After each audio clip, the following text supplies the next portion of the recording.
hopefully you all can hear me. Good evening, and thank you so much for coming. My name is Dr. Sarah Roberts, and I am a professor of saxophone and jazz studies here at the University of Texas at Tyler. Having a hand for this amazing band. So that first tune, well, let me back up. Tonight's recital is all focused on women in jazz, which, as you might figure, is something that I am very passionate about, since I am a woman who plays jazz. And so every tune that we're playing tonight either had a female composer, female lyricist, who helped create the tune. And a lot of these tunes are jazz standards that come from the canon of American music from the 1930s, 1920s, kind of Broadway and musical era. So that first tune was written by Lil Hardin Armstrong. It's entitled Struttin' with Some Barbecue.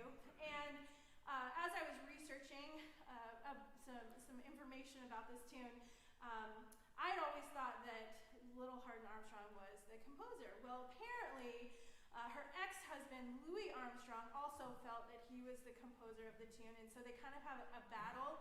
And it went so far that Lil Hardin Armstrong actually filed a custody suit, not over a child, but over this tune and who owned it. And after a while, Louis Armstrong kind of gave up and let her have it, but he never admitted that it was her tune. So I think there was some issues there, but we won't get into that. But if you listen to it, it has elements of both of their styles of playing. Lil Hardin Armstrong, the way that she utilized arpeggios in her melodies, and Louis Armstrong, the way that he, even though he grew up in the New Orleans tradition where he played a lot, in New Orleans they play a lot of music with dominant seventh chords, he actually used a lot of major seventh chords in that. So the tune is kind of indicative of both of them. So, as I said earlier tonight, I really want to highlight jazz standards that are either partially or completely written by women from the 20th century. So this next tune that we're going to play is entitled How High the Moon. And How High the Moon very quickly became an anthem of the bebop era, mainly for its chord progression, not necessarily for its melody. And musicians like Charlie Parker wrote what we call contrafacts to the chord progression, and so ornithology is actually a contrafact that's pretty popular that originated in the bebop era by Charlie Parker. And so the original version of this song, How High the Moon, came from a 1940 Broadway production of Two for the Show. It was composed by Morgan Lewis, and the lyrics were written by Nancy Hamilton, who was known for her clever wordplay, and she was also an actress, a playwright, a director, and a producer. And in 1955, she won an Academy Award for the Best Documentary Feature for her documentary Helen Keller in Her Story. And she was the very first woman to ever win that award. So this is How High the Moon, and we hope that you enjoy it.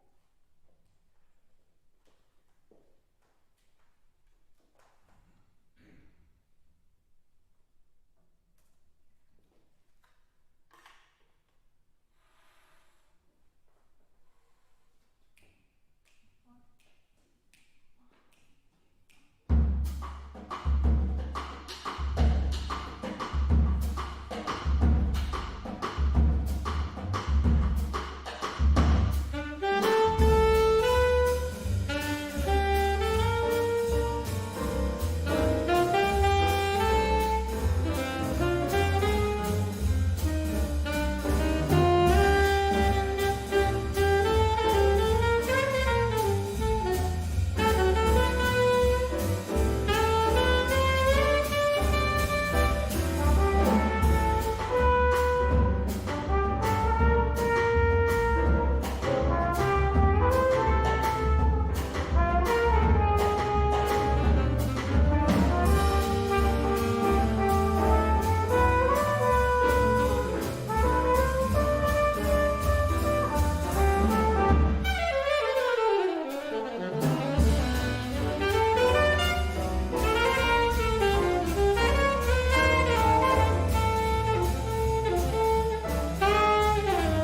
forgot to turn the mic on. On piano tonight, we have Mr. Gary Freeman. Woo. On bass, Mr. Phil Rumbley. On drums, the one and only Jeff Shelton. Woo. And on trumpet, one of my favorite trumpet players, Mr. Micah Bell. All right, the next tune that we're going to do is a tune that was written by Miss Betty Carter. And Betty Carter was an American jazz singer. She was known for her improvisational technique and her very skilled scat singing. She hung out with instrumentalists, and so when she scatted, she utilized a lot of the things that she was listening to instrumentalists doing. She grew up in Detroit, and she had a lot of opportunities in Detroit to perform and meet a lot of different jazz musicians. One of her very first gigs was sitting in with Dizzy Gillespie. She later went on to perform with the Lionel Hampton Orchestra, and I'm just naming a few of the many jazz musicians that she played with and sang with. She eventually ended up touring with Ray Charles, and they actually recorded a duo album together. She even made a duo album in 1961 with Ray Charles, and then she created her own record label in 1969. And she also developed her own mentoring program called Betty Carter's Jazz Ahead, which was run out of the Kennedy Center. And in 1997, she was awarded the National Medal of the Arts by President Bill Clinton. So this is her tune entitled Tight.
tune. And one of my favorite things is when you listen to Betty Carter play that tune, sometimes she plays it at that slow swing groove that we were playing, and sometimes she just plays it super fast. It's so awesome. All right, the next tune on our set list is I'll Remember April. And I'll Remember April was written in 1941, but it made its debut in 1942. And it was actually in an Abbott and Costello movie entitled Ride 'em Cowboy. And since then, dozens of artists have covered this tune. In addition to the lyrics, in addition to being a lyricist for I'll Remember April, Patricia Johnston was the sole writer of You're My Favorite Memory as well. Those are her two famous tunes that she was a lyricist for. And although there is not a whole lot out there about Miss Johnston, we do know that she was a pianist, lyricist, composer, and musical director. And side note, the version that we're playing is mimicking the Sonny Stitt version, if you've ever listened to that recording, and that was one of the very first transcriptions that I was ever made to do as a student. So this is I'll Remember April.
Well, if you can't tell, we really liked playing together, and I always think that it's really important to surround yourself with musicians who are much better than you. So how about another hand for the awesome people that are sharing the stage with me?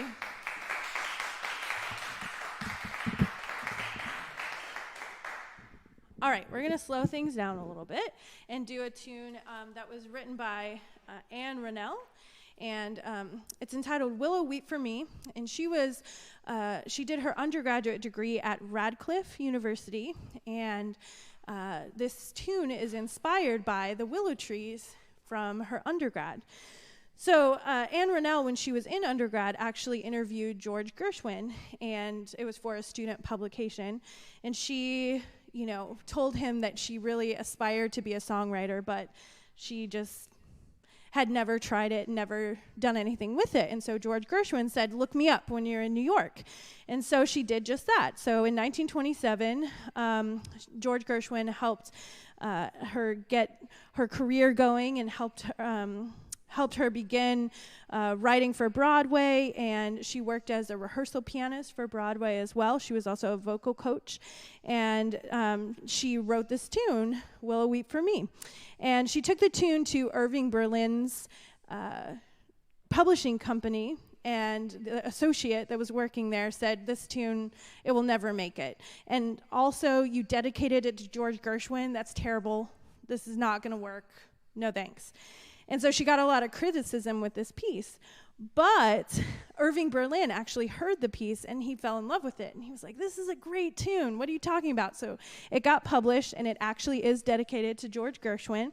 And it still became a hit, even after it was published, people criticized it and said it was, too simple and too long. And anyways, so pretty interesting story about a really cool tune. So we hope that you enjoy Willow Weep for Me.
So the next tune, let's see. How many do you have left? Oh, okay. Before I announce the next tune, if anybody saw any of our social media, I promised that we would announce tonight who our jazz camp guest artist is. And so, without further ado, does anybody have any guesses in the room who it might be? Does anybody know? You guys can't answer. Anybody? Anybody want to guess what instrument? It's JT. No. All right, drum roll, please. The 2021 UT Tyler Jazz guest artist is Miss Aubrey Logan.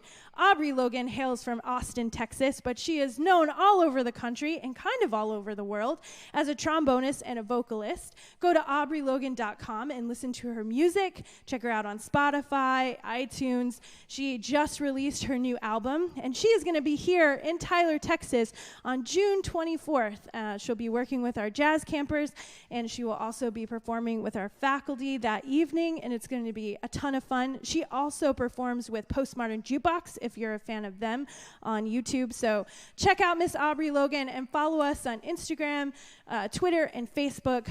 We will be posting all about her and her career now that we have announced it. So yay!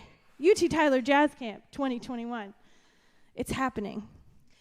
All right, so our penultimate tune, I'm going to imagine that everybody's cheering at home.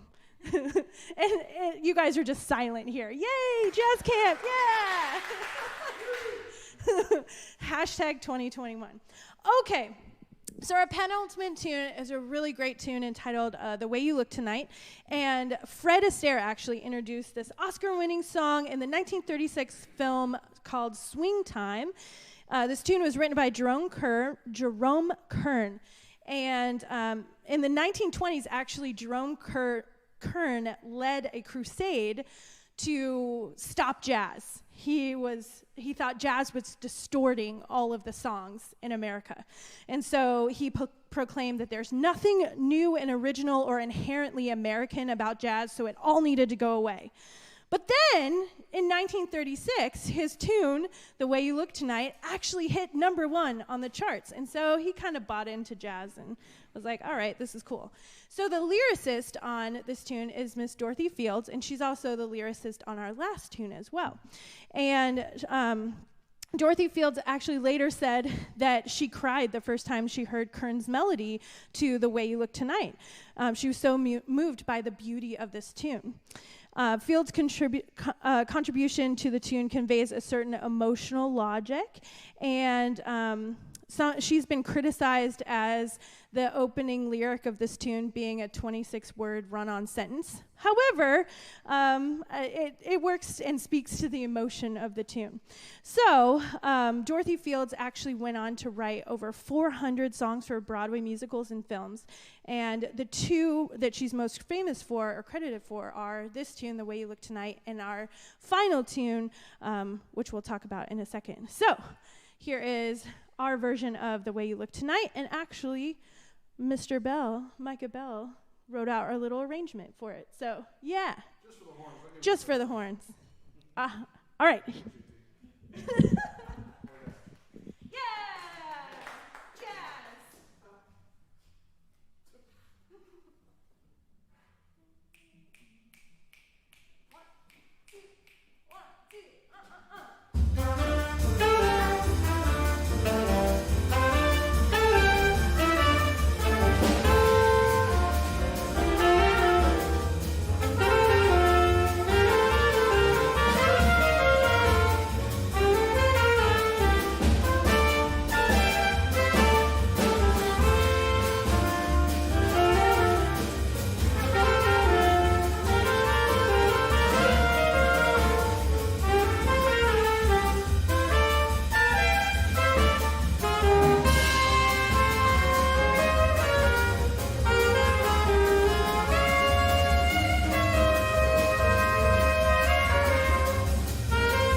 right, so really quick, how about another hand for Micah Bell on trumpet?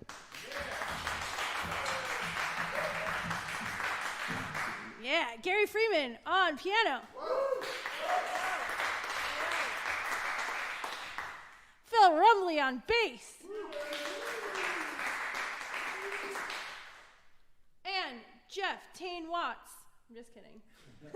Jeff Shelton on drums.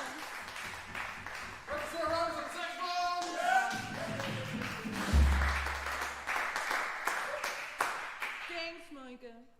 All right, so our last tune is also one that Dorothy Fields was the lyricist for, and it's entitled On the Sunny Side of the Street. And this was part of Lou Leslie's International Review in 1930. And the show, it was a Broadway show, it only lasted 12 weeks and then it closed. But this tune was one of two that actually became standards in American music and in jazz. So Ted Lewis released the first hit version, and it reached number 2 on the music charts. And then most people know Louis Armstrong's recording from 1934. And that recording actually covers both sides of a record, a 78 RPM record, which for those of you young ones in the audience, records are how we used to listen to music. They're black, they're made out of wax. Just kidding. There's a ton of other notable performances, Coleman Hawkins, Chick Webb, Don Redman, just to name a few. But this is our version of On the Sunny Side of the Street, and I think that this is a great tune to talk about how we need to move on from kind of the dreary year that we might have had because of COVID and lockdown, and there's always a sunny side of the street, and we just have to find it and look for it. So thank you for being here. Those of you who are here, thank you for watching if you're online. And here we go, our last tune.